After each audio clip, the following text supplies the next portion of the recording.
परम पूज्य गुरुदेव परम वंदनीय माता जी सूक्ष्म रूप से विद्यमान है। नमन करता हूँ, मानव मात्र को प्रणाम करता हूँ। दोस्तों, आदिशक्ति माँ गायत्री प्राणों की देवी, जो प्राण रूप से 84 लाख प्रकार के विभिन्न जीव जंतु वृक्ष वनस्पतियों में प्राण रूप से विद्यमान शक्ति, वो बिजली की भांति ऐसी शक्ति, ऐसी सत्ता जो हमारी आँखों से दिखाई नहीं देती है और जीवन का पर्याय बनती है। प्रत्येक जीवन का जो सूत्र है, प्रत्येक जीवन का जो आधार है, वो आदिशक्ति माँ गायत्री है, जो प्राण संपूर्ण प्राणी जगत को प्राण रूप से विद्यमान है। दोस्तों, आज हम 2024वां चल रहा है, तो 20वीं शताब्दी से ये क्रम प्रारंभ किया गया है। जो आज सारी धरती पे जो डेट तारीखें चल रही हैं, ये तारीखें दोस्तों 2000 साल पहले से ही शुरू की गई हैं और मानवों को जो भी यहाँ जीवन का आज दिखाई दे रहा है संसार में, जिस प्रकार के मानव यहाँ धरती पर दिखाई दे रहे हैं और जो भी कार्य धरती पर मानव कर रहे हैं, दोस्तों इन सब का जो लेखा जोखा लेने का क्रम अगर प्रारंभ होता है, तो दोस्तों ये बहुत ही अधूरा अज्ञान सारी दुनिया में प्रसारित हुआ है पिछले 2000 साल में। और सारी दुनिया में आज डार्विनवाद और चार्ल्सवाद के अनुसार मानव जीवन आया क्यों है धरती पर, मानव जीवन है कौन, मानव जीवन का आधार क्या है, मानव जीवन का उद्देश्य क्या है, ये प्रश्नों को प्रारंभ काल में ही यहाँ पर सोचा गया है। और खाली मानव के ही नहीं है, यहाँ जितने भी छोटे मोटे जितने भी जीव जंतु, चिड़िया, तोते, कबूतर, हाथी, शेर, मोर, बत्तख, बकरी, जितने भी चूहा, मक्खी, मधुमक्खी, तितली, मछली, ये सब जितने भी जीव हैं दोस्तों, इन सब का जीवन देखा जाए तो एक तरीके से मानवों के जीवन के समान ही सबका जीवन है। जिस प्रकार से मानवों को भूख लगती है, प्यास लगती है, नींद आती है, मानव के बच्चे होते हैं, इसी प्रकार से यहाँ छोटे से छोटे जीव के चींटियों तक के भी बच्चे होते हैं और मधुमक्खी के भी बच्चे होते हैं, हाथी शेर के भी बच्चे होते हैं, बकरी के बच्चे होते हैं, हाथी के बच्चे होते हैं, सबके बच्चे होते हैं। दोस्तों, यहाँ जब मानव जीवन को आगमन जो बताया गया है, वो डार्विन और चार्ल्सवाद के अनुसार ये कहा गया है कि यहाँ रासायनिक प्रक्रियाएं होने लगी और रासायनिक प्रक्रियाओं से होने के कारण एक कोशिकीय जीव से बहुकोशिकीय जीव बने और मछली से बंदर बने, बंदर से इंसान बने और इस प्रकार मानव धरती पर आया और मानव को एक जानवर के समान ही समतुल्य ही मानव का मूल्यांकन ये डार्विन और चार्ल्सवाद के अनुसार किया जाता है। दोस्तों, इन 2500 सालों में देखा जाए तो ये जितने भी आज दुनिया में आप देखा जा रहा है, धर्म के नाम पर मानवों के बीच जो युद्ध, बड़े युद्ध हुए हैं धरती पर, नरसंहार होते चले आए हैं, उसी कड़ी में आज भी धार्मिक युद्ध दुनिया में चल रहे हैं। तो सारी दुनिया में ये अब लेखा जोखा लेने का समय आ गया है। दोस्तों, यहाँ सभी क्षेत्र जो मानवों के बीच आपस में द्वंद्व का कारण बने हैं, उन क्षेत्रों के बारे में चर्चा आवश्यक हो गई है। आज सारी दुनिया के मानव इस कदर भ्रमित हैं कि सारी दुनिया एक दूसरे से आज़ादियों की लड़ाइयाँ लड़ रही है। दोस्तों, यहाँ उस परम सत्ता परमात्मा ने, जिसने सारी सृष्टि को रचा है, प्रत्येक जीवों को रचा है, प्रत्येक जीवों का आहार क्या होगा, प्रत्येक जीव का समय कितना होगा, जीवन काल कितना होगा, प्रत्येक जीवों के बच्चे कितनी संख्या में और कितने होंगे और ये कहाँ इनके घर होंगे और कहाँ से इनको सबको बराबर रोज़ाना भोजन मिलता रहेगा। ये सारी व्यवस्थाएं दोस्तों यहाँ परम सत्ता परमात्मा ने यहाँ सबसे पहले ये व्यवस्थाएं की हैं। और प्रत्येक जीव का एक निश्चित उद्देश्य है जीवन का, और वो अपने उसी उद्देश्य की पूर्ति में लगा है। दोस्तों आज से करोड़ों साल पहले यहाँ पे मधुमक्खी के छत्ते होते थे, और मधुमक्खी के छत्ते आज भी होते हैं। तो करोड़ों साल पहले के यहाँ जो मानव थे, जो उस जीवन में जो उन्होंने प्रारंभ किए हैं, उस पर पर्दा डालने का ही इस 20वीं शताब्दी में सारा काम हुआ है। लेकिन अब दोस्तों ये उस महाकाल सत्ता जो धरती पर आए आप लोगों के बीच में आई है, और युग परिवर्तन का उद्घोष उन्होंने प्रस्तुत किया है। और संपूर्ण युग परिवर्तन के लिए पूर्ण रूप से संपूर्ण युग निर्माण योजना, ये हमें युग निर्माण योजना कार्य कर रही है। और युग निर्माण में दोस्तों वो परम पूज्य गुरुदेव जो साक्षात यहाँ कल्कि अवतार के रूप में, प्रज्ञा अवतार के रूप में हमारे बीच में आए हैं।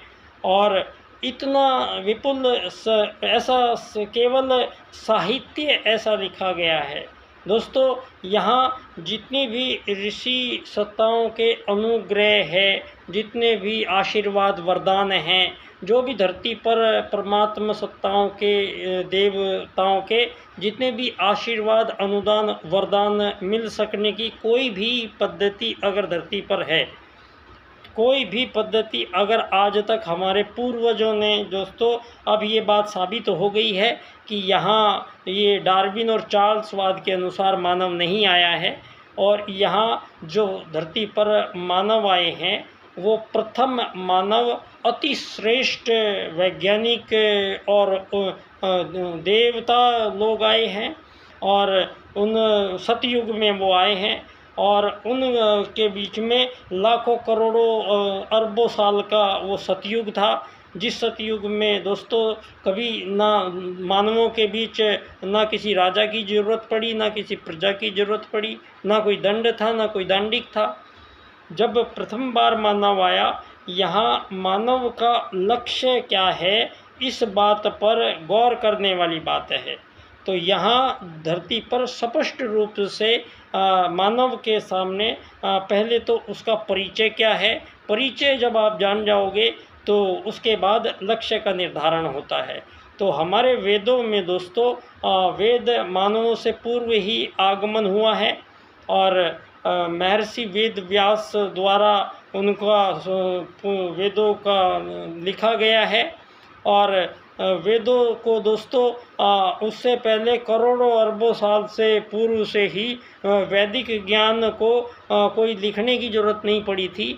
यहाँ वाचन होता था हमारी धरती पर वेदों का, और हमारे ऋषि लोग इस धरती पर आए थे। अब सारे संसार के सामने 7000 वर्ष पूर्व भगवान श्री राम का आगमन भारत में हुआ था, और भगवान श्री राम ने श्री राम सेतु पुल रावण तक जाने के लिए नदी पर तैरते हुए पत्थरों का जो पुल बनाया था, वो पुल आज भी पानी के नीचे, जब नासा की सैटेलाइट से चित्र लिए जा रहे थे तो उस चित्र में उनका वो श्री राम सेतु पुल की पूरा चित्र आया, और नासा को वो सारी दुनिया को बताना पड़ा, और उसका परीक्षण करके ये साबित किया गया कि ये 5 से 7000 वर्ष के बीच में भगवान श्री राम भारत में आए थे। दोस्तों आपके अब सोचने वाली बात ये है कि ये जो दुनिया में सारी धर्मों के ऊपर लड़ाई हो रही है, जो ये जातियों के ऊपर लड़ाई हो रही है, ये सारी की सारी जो लड़ाइयाँ चल रही है धरती पर, ये अज्ञान का ही सूचक है। और इस अज्ञानता को मिटाने का प्रबंध परम पूज्य गुरुदेव का ये युग निर्माण साहित्य पूरी करता है।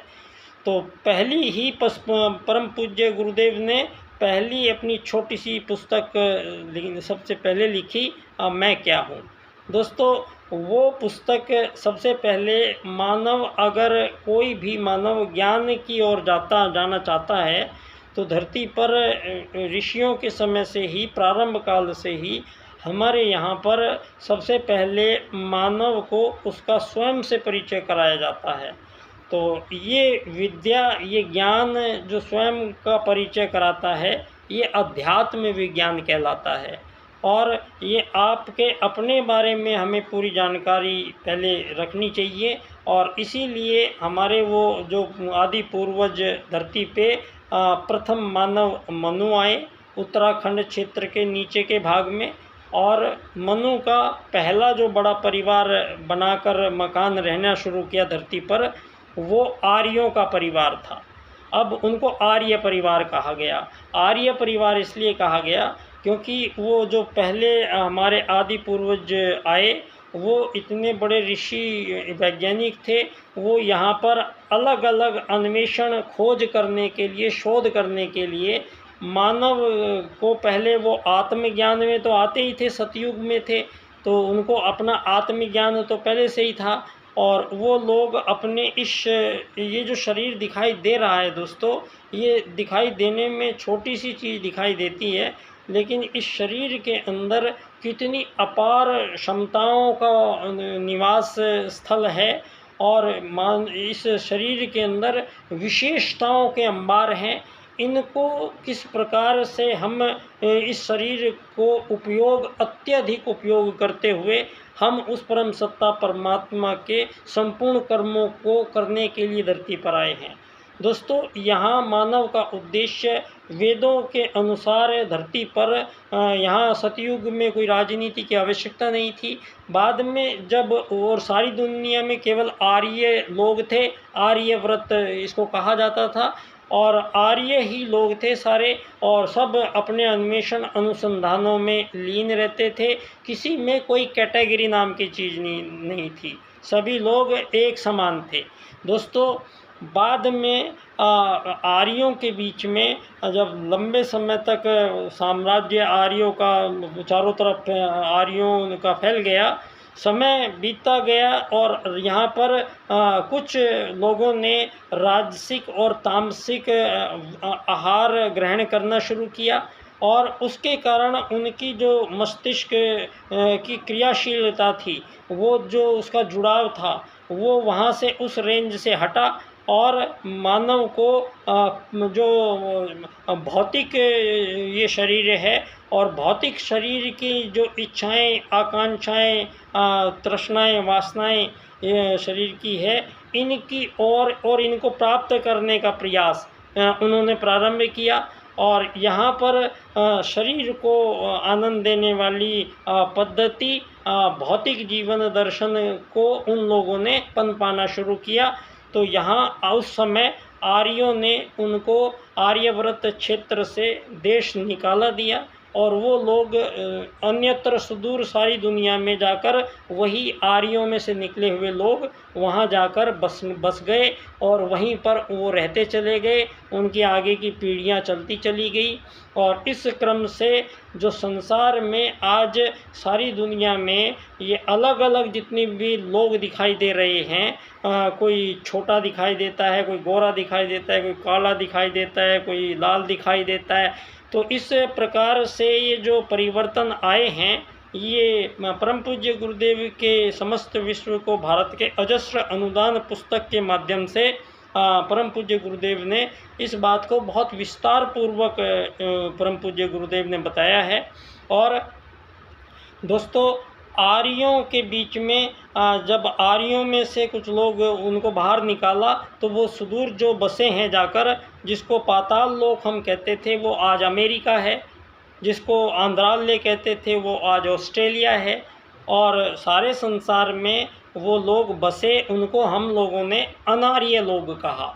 वो अनार्य और इधर आर्य, इस क्रम से बाद में इस प्रकार से जब त्रेता द्वापर के काल आए हैं, तो उससे इस क्रम से यहाँ परिवर्तन आए हैं। पहले जो ये जातियाँ भी आई हैं, जो जातियाँ वेद में आपने बोली है, दोस्तों ये इस क्रम से ये क्षणिक भर की ये व्यवस्थाएं कुछ समय के लिए इसलिए वहाँ पर बनानी पड़ी। जब वो अनार्य लोग चले गए तो आर्य सभी अपने अनुसंधान में निरत रहते थे। तो उस समय वो लोग झुंड टोली बना के और वो आर्यों पे आक्रमण शुरू कर दिए। तो वो उन पर आक्रमण करने शुरू किए और उनका कत्लेआम शुरू किया।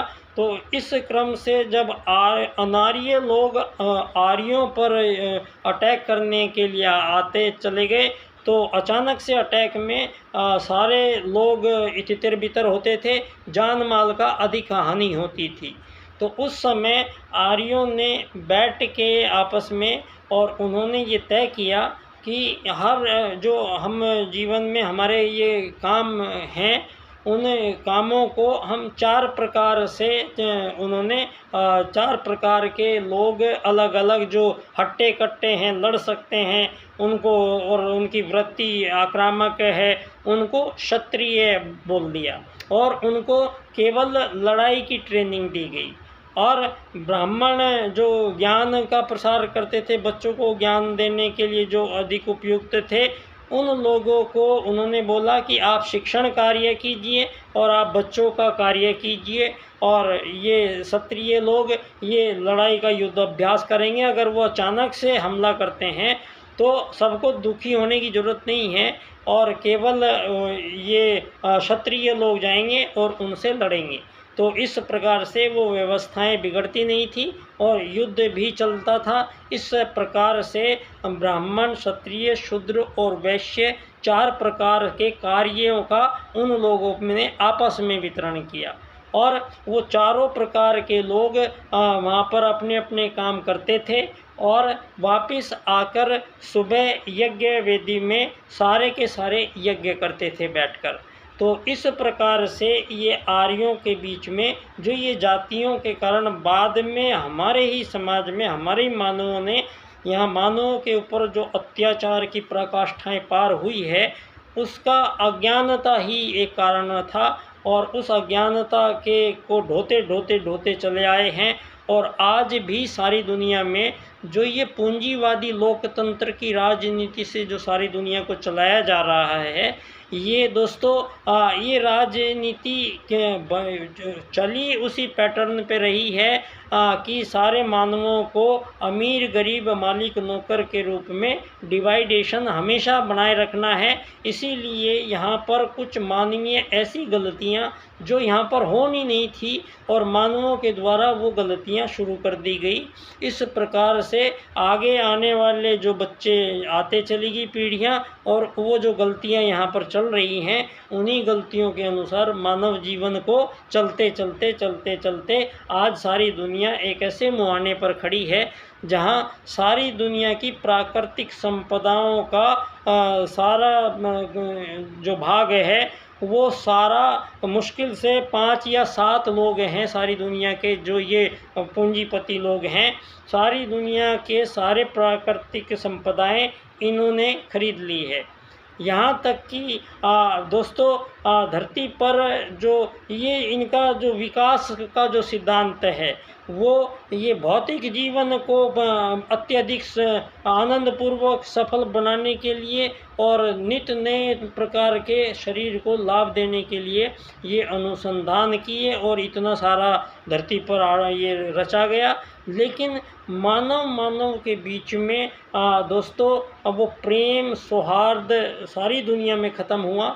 मानव और यहाँ पर विशेषकर महिलाओं के साथ यहाँ पर 1000 सालों से यहाँ पर महिलाओं का शोषण इसी बात से हो रहा है। उनको एक अलग तबका समझा जाता है, महिलाएं अलग तबका, पुरुष एक अलग तबका, और इस प्रकार से आरक्षण में डिवाइडेशन कर रखा है।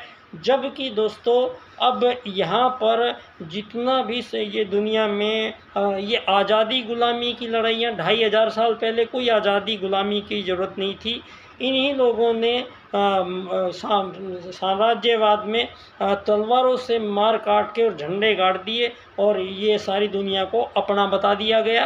और इस तरीके से इन्होंने ग़ुलाम बना लिया लोगों को। और फिर इन्हीं लोगों ने अब उनको आपस में फिर हथियार बना के उनको हथियार देने शुरू कर दिया और धरती पर एक नई आज़ादी की लड़ाइयाँ इस प्रकार से ये शोर मचा और सारी दुनिया में मानव आज़ादियों की लड़ाइयों का सिलसिला ये आज 230, 40, 50 शायद देश हो गए होंगे और रोज़ नए देश बनते चले जा रहे हैं। ये पैटर्न ही इनका पूंजीवाद से संचालित पैटर्न है और सारी दुनिया में जो मानवों के बीच प्रॉपर जो स्थायी विभाजन किए गए हैं जो अमीर गरीब के रूप में है। दोस्तों, इस प्रकार के विभाजनों से ग्रसित त्रसित मानव जाति सारी धरती पे सिसकियाँ तोड़ती हुई आज सबसे ज़्यादा आत्महत्या मानव कर रहे हैं धरती पर। दोस्तों, आत्महत्याएं इतनी बढ़ गई हैं जिसका मानव यहाँ खुद को ना जान पाने के कारण आज इस पूंजीवादी व्यवस्थाओं से संचालित संसार में सारी मानव जाति जो अपने मूल आनंद से वंचित है और अपने लक्ष्य से भटकी है। दोस्तों, धर्म अर्थ काम मोक्ष की प्राप्ति लेके जो मानव लक्ष्य लेके आया था, आज सारी दुनिया के सामने आपके पूंजीवादी लोकतंत्र ने सबका उद्देश्य रोटी कपड़ा मकान दुकान चिकित्सा स्वास्थ्य सम्मान, बस यही एक 4 घटक ऐसे जीवन के हैं जो प्राप्त करना ही मानव जीवन का लक्ष्य बना दिया गया है। दोस्तों, अब ये है युग परिवर्तन। तो युग परिवर्तन में छोटी चीज़ें नहीं होती हैं, वो बड़ी चीज़ें होती हैं। जो गलतियाँ यहाँ आपने 1000 साल से की है वो सारी गलतियों को पुनः ठीक किया जाने का जो पराक्रम है ये यहाँ विचार क्रांति अभियान से होगा। और परम पूज्य गुरुदेव ने विश्व के प्रत्येक मानवों के लिए प्रत्येक जीवों के लिए एक ऐसा साहित्य लिखा गया है, एक ऐसा ज्ञान अवतरण हुआ है धरती पर जिसको बस सारी दुनिया को पढ़ने की आवश्यकता है। तो मेरा आप लोगों से विशेष ये निवेदन है कि आप परम पूज्य गुरुदेव के जो भी करीब आना चाहता है वो उनके साहित्य में मिलेंगे। तो आप उनके साहित्य को खोल के पढ़ना शुरू कीजिए, ज़बरदस्ती पढ़िए, ज़बरदस्ती पढ़ाना शुरू कीजिए। ये युग परिवर्तन का काल है दोस्तों। इस काल में उस ऋषि सत्ता ने जिस 2 वैदिक सूत्रों से यहाँ सारी सृष्टि पे संपूर्ण जीवों का संचालन आज तक होता चला आया है, वो 2 वैदिक सूत्र हैं आत्मत सर्वभूतेषु और वसुधैव कुटुम्बकम। दोस्तों, आत्मत सर्वभूतेषु के सूत्र के अनुसार धरती पर चींटी तोता कौवा हाथी बंदर शेर मोर सब अपनी प्रजाति में जो आपस में व्यवहार करते हैं वो एक दूसरे में अपनी आत्मा को देखते हैं, ये अपने समकक्ष अपने अक्ष दूसरे में देखते हैं।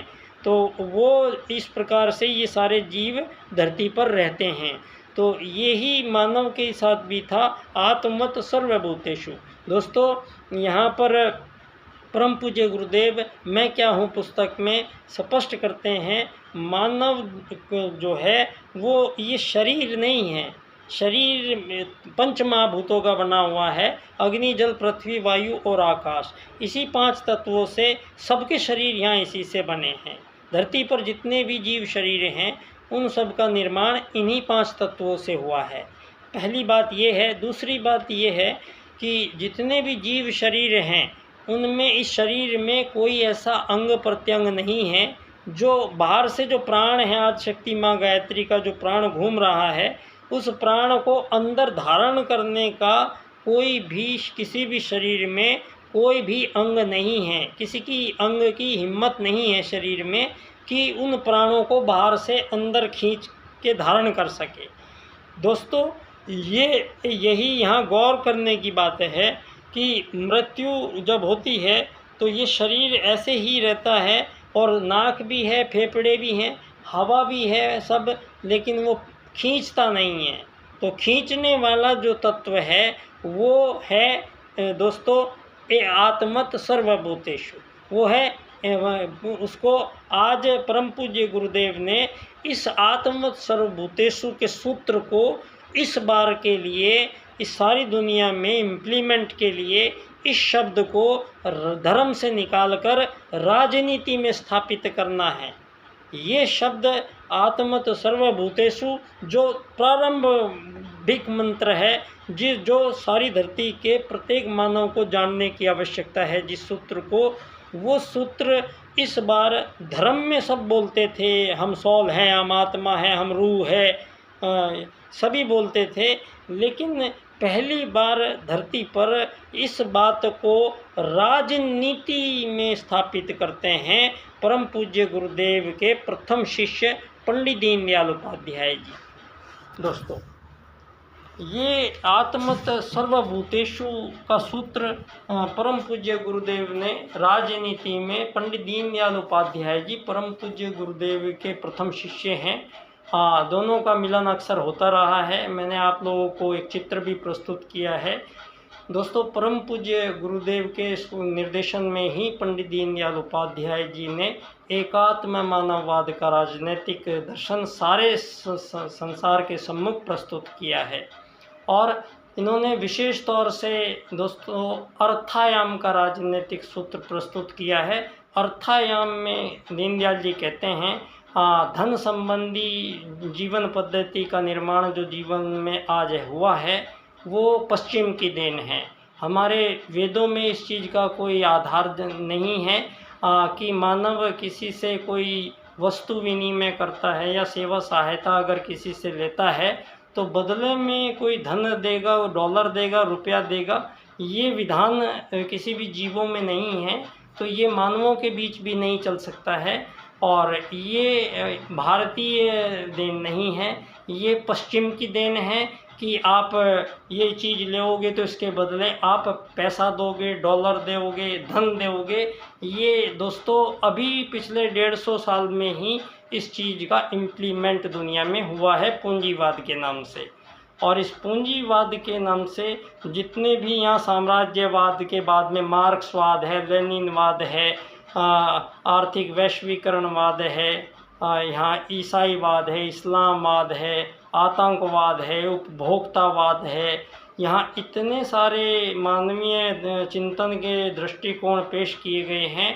इन सब के बीच में हजारों साल बाद में, लाखों करोड़ों साल बाद में ये ऐसा होता है जब धरती पे युग बदलता है दोस्तों। तो ये युग बदलने का जो समय है, इसमें आत्मत सर्वभूतेषु की सिद्धि राजनीति में सारी दुनिया को ये मानना पड़ेगा कि मानव एक शरीर नहीं है, मानव एक आत्मा है। और मानव के शरीर की जितनी भी आवश्यकताएं धरती पर हैं वो सभी मानवों को आजीवन निःशुल्क प्रदान की जाएगी। इस चीज़ की गारंटी पंडित दीनदयाल उपाध्याय जी अपने अर्थायाम आधारित एकात्म मानववाद की राजनीति की स्थापना में देते हैं। अब ये सारी दुनिया में दोस्तों हमारे आदरणीय प्रधानमंत्री जी भी ट्रिलियन इकोनॉमी में हम जा रहे हैं, इस चीज़ की खुशी सारी दुनिया में जो हो रही है।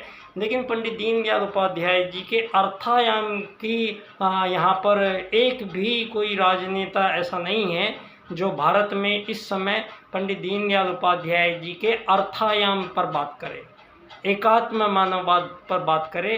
तो इसकी आवश्यकता अब अनुभव हुई है, ये समय की मांग है और समय के अनुरूप सबको गतिशील होना पड़ेगा। तो भाजपा जो अभी दोस्तों विमुख होती चली आई है, मैं इस विषय पर, मेरा विषय है एकात्म मानववाद से समग्र व संपूर्ण वैश्वीकरणवाद, टोटल एंड कंप्लीट ग्लोबलाइजेशन।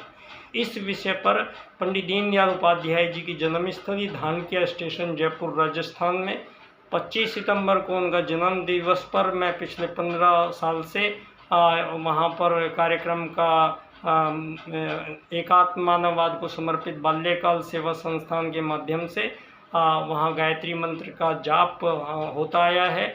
और अभी गायत्री महायज्ञ भी हम करेंगे और एक व्याख्यान माला का आयोजन होता है जिसमें विषय एकात्म मानववाद एवं समग्र व संपूर्ण वैश्वीकरणवाद होता है। इस विषय पर इस 25 सितंबर को भी हम व्याख्यान होगा। और दोस्तों निश्चित तौर पे हमें चाहे वो हम अभी परम पूज्य गुरुदेव कभी राजनीति में नहीं गए हैं, लेकिन परम पूज्य गुरुदेव ने 18 सूत्रों को मिलाकर नए युग का नया संविधान लिखा है और वो संविधान जो लिखा गया है वो राजनीति का शब्द है। तो वो राजनीति का जो प्रारूप परम पूज्य गुरुदेव ने बनाया है वो 18 सूत्रों वाला नया संविधान नए युग का, तो सारे संसार पे उसका इम्प्लीमेंट होना है जो राजनीति के माध्यम से ही होगा। और ये राजनीति के माध्यम से पंडित दीनदयाल उपाध्याय जी ने किया है। इनके 4 राजनीतिक सूत्र की व्याख्या इस विशेष क्रम से हम करते हैं जब, तो सारी स्थिति स्पष्ट होती है। यह विषय है आर्थिक लोकतंत्र द्वारा अर्थायाम आधारित एकात्म मानववाद की राजनीति की विश्व में स्थापना से विश्व फिर अंत्योदय की प्राप्ति करेगा। विश्व करेगा अंत्योदय की प्राप्ति बाद में। तो पहले अर्थायाम आएगा दुनिया में और एकात्म मानववाद से ही चलना पड़ेगा, तो दुनिया में युग परिवर्तन होगा दोस्तों और सतयुग की वापसी होगी। परम पूज्य गुरुदेव का ये कार्यक्रम 200 वैदिक सूत्रों से, जिनमें एक प्रथम सूत्र आत्मत सर्वभूतेषु की सिद्धि इस बार पंडित दीनदयाल उपाध्याय जी राजनीति में करते हैं। और परम पूज्य गुरुदेव अखिल विश्व गायत्री परिवार, जिसका मतलब है सारे विश्व के संपूर्ण प्राणियों का परिवार, ये धरती बनने जा रही है और निश्चित तौर पे हम एक नए युग में प्रवेश कर रहे हैं। बहुत बहुत धन्यवाद। परम पूज्य गुरुदेव का पुण्य नमन करते हुए, आदि शक्ति माँ गायत्री को नमन करते हुए आप सभी को प्रणाम करता हूँ। और दोस्तों विशेष एक आप लोगों से अवसर आया है लाभ उठाने का कि सतयुग की वापसी के रूप में परम पूज्य गुरुदेव के सूक्ष्म संरक्षण में जो ये कार्यक्रम की प्रथम जो कड़ियाँ अब चल रही हैं उसमें दोस्तों 30 सितंबर से 3 अक्टूबर तक हमारे ही जयपुर में कालवाड़ गायत्री शक्तिपीठ का वहाँ निर्माण हुआ है और आदि शक्ति माँ गायत्री का प्राण प्रतिष्ठा वहाँ होगी उस दिन 30 सितंबर को। और हमारे आदरणीय डॉक्टर चिन्मय पांड्या जी देव संस्कृति विश्वविद्यालय के उप कुलपति जी विशेष उनका आभार होगा और उनका पधारना होगा। और इस क्षेत्र में माँ गायत्री की स्थापना हो रही है, उनकी कृपा अब विशेष रूप से बरसेगी। और पंडित दीनदयाल उपाध्याय जी के जन्मस्थली के पास ही अब ये शक्तिपीठ का निर्माण हुआ है, तो निश्चित तौर पे आगे का क्रम जो बनेगा वो सुखदायक ही रहेगा। बहुत बहुत धन्यवाद। बच्चा डॉक्टर, जयपुर।